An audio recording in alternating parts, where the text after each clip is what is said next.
এটা হচ্ছে লোহার জিআই বিপকক বা লোহার কল বলে এটাকে। তো প্রথমে আমাদেরকে কী করতে হবে, এই যে জায়গাটা দেখতে পাচ্ছেন এইখানে আপনাদেরকে তেল দিয়ে রেখে দিতে হবে, নাহলে এই জিনিসটা খুলতে গেলেই ভেঙে যাবে। কারণ দেখতেই পাচ্ছেন অনেক জং ধরে আছে। এই যে জায়গাগুলো ধরে মানে পুরো জঙে নষ্টই হয়ে গেছে, তাও আমি এটা সাইডে দেখাবো এবং 100% গ্যারান্টি দিচ্ছি যে এটা জল লিক করবে না। আমাদের এই যে বিপককটা আছে, বিপককটা আগে এই দুটো হাতুড়ি নিয়ে রেখে তার ওপর এইখানটা মারতে হবে, ঠিক আছে? এইভাবে মেরে নিয়ে তারপর কী করতে হবে, এটাকে গ্যাস টানলে ধরতে হবে,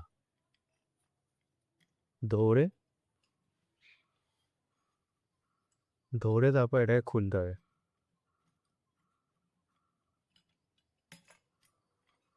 এই যে দেখছেন, এই যে চাপ দিলেই খুলে যাবে।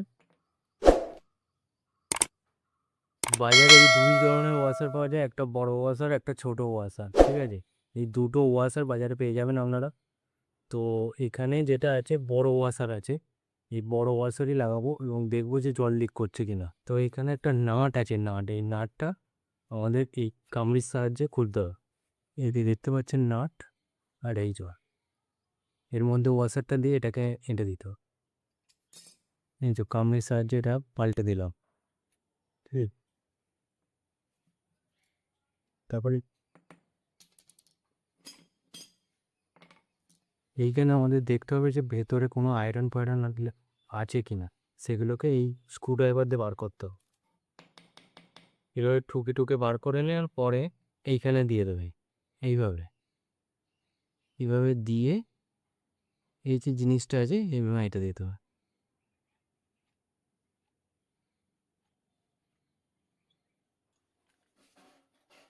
এই জিনিসটা যে আছে এভাবে এঁটে নেবে, ব্যাস ওটা হয়ে গেছে। এইটাকে এবার দেখতে হবে যে ঠিক মতো হচ্ছে কিনা। তো কী করবেন, ফু মেরে দেখতে হবে।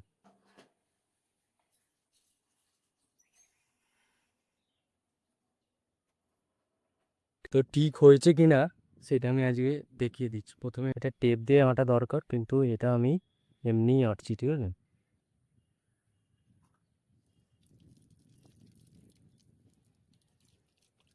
দেখুন, ঠিক আছে, এটা খোলা হলো, জাস্ট এই